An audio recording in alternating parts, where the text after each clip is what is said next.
like if you are into the bench guy and a two-way player making a minimal contract, and then you get some dude that's like, listen, all you got to do is put your left shoe on and change it and put the right one on instead. I give you 500,000 if you enter the game like that. You know what I mean? Or if you miss this shot, or if you fake an injury, because I need you to. So you thinking about that? I'll deposit it in your account. The big guys ain't gonna worry about that. They already getting to the money already. But I can see how it can be appealing.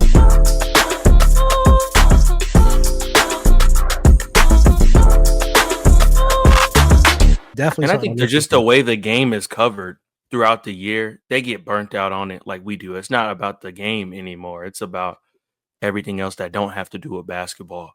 And I think a lot of the betting and all that other stuff added in a whole sector of fans that don't want to watch the sport. They just want the big stuff to happen.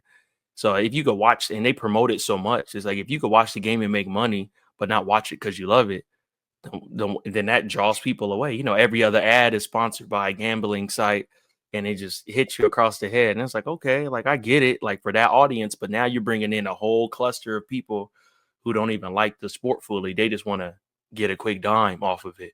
You know what I mean? And that kind of makes it to where players is like, bro, I don't want to do this because someone's like, hey, I got 5,000 on you, Steph, if you wear your mouthpiece on the left side, not the right side. And those dudes have so much money, they can sit closer to the floor. And the players is like, what, bro? Like, I don't care about your parlay. Like, that's all they care about. Football players don't have to hear about it. You know what I mean? Because there's such a gap between baseball, probably not as much. But basketball, like if you got money to sit that close, you already know you probably betting more or less to sit there. You're not there for the experience. So, and then you got to show everybody how much you made. So I don't know. It's like a hamster wheel. Like we ain't never going to have no answer. It's going to take years. I know analysts and podcasters like Bill Simmons and all of the OGs that have been doing this for a minute. Jalen Rose even talked about it different times of when they started to do this, sports getting in bed with the gambling sites. We know it was to get the bigger bag and things of that nature. But I don't think it's as much of an issue in MLB. I haven't heard much, but I know NBA and NFL, you might not hear it in a big arena like that. They got helmets on, things of that nature. But they bold enough to go on Twitter talking about, yo, you messed up my parlay. You ain't get 65 yards rushing today. I think that part also, like you said, is not a good part of the game that's came with it. I get it, the business side of it, completely get that aspect, but I don't think it was fully factored in of counting the cost of what this could do for your players, your employees, and how they have to deal with this, how this makes them feel, how they have to approach this, having fans sometimes being kicked out of arenas because they're out there tweaking. I saw somebody and I was cracking up with my wife. Somebody put up a tweet. It was like, yo, this is before the season started. And they brought back the tweet. It's like, I got 10K on Victor Wembanyama winning DPOY. Only way that doesn't happen is an act of God. And then the injury came out. Yeah.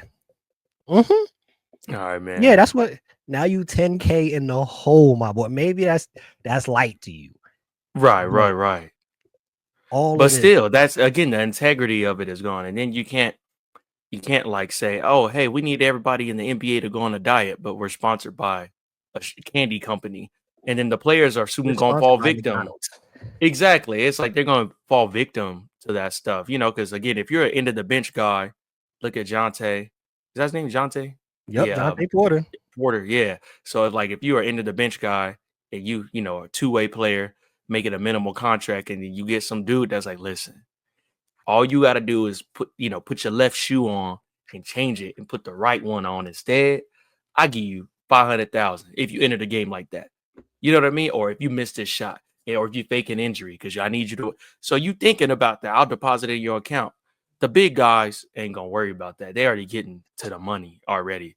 But I can see how it can be appealing.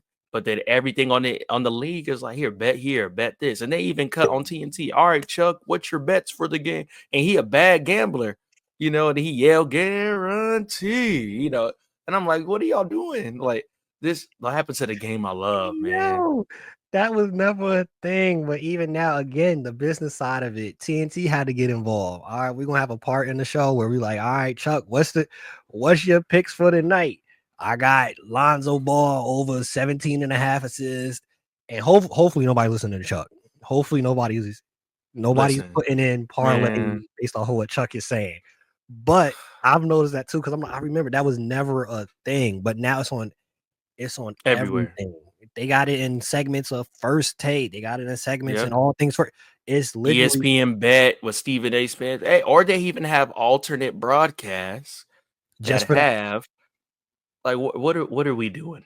What Just are we just for doing? that. You see what I'm saying? Hey, let's update you right now. The Knicks is down by the Celtics. Actually, the spread now is -12.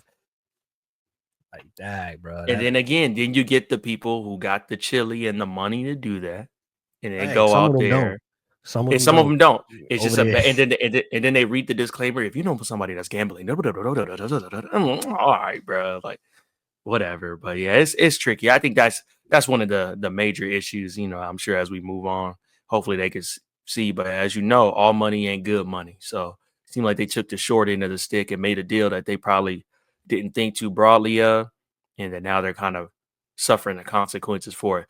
Directly, indirectly, some people may not see it like that, but the sector of real hoop heads, that people that love the game, that's the ones you turning off because you're appealing to everybody else. But I guess. I Also, don't the know. other aspect of just in any line of business, your employees, how is it affecting your employees, the policies or the things that you're doing to Yeah. the company?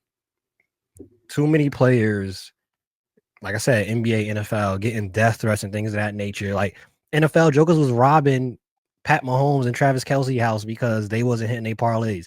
That's getting out of line. Like I know y'all That's didn't think it would go crazy. to that extreme, but this is what But that's happens the when you door you open. That's the portal you open. Like, you know what I mean? It's like you just got Thanos' open a glove and you Pandora's put that box. stone in there. Yeah, and it's like, well, whatever. And it's like, where were these gambling people hiding at? And it's like, bro, we been here the whole time. But now they gave us a microphone and some lights. Oh, we really about to We show was y'all. we was just going to the bookie at the bodega. We was going to the That bookie at was the it, bro. bodega. Now y'all We was got it. talking to my mans. I got It's on on my my phone. phone. Oh, Exactly. I bet. I could sit there in real time and just get this and then make a bet at the game. And then I have the potential to win money. Remember, this was only just a thing with boxing. This is when people were like, oh, well, boxing, UFC, it goes to Vegas. Some people will take their whole thought of what they feel on a team will win. Well, Vegas says da da da da da da da. Or we seen referee so and so walking in a casino. So that just means he can't, like, it becomes not a, you see how far away we get from the game. Like, we not even worried about the Yeah. matchups. We worried about everybody else. But we could spend all day on this, bro. But you already know, man. It's just got Yeah, me hot. that's a episode in itself right there. Man, yeah, we're gonna have to run that. And then I'll have the right name again. It's Chris Lindsay Hoops, not Chris Lindsay Sports. That's my fault.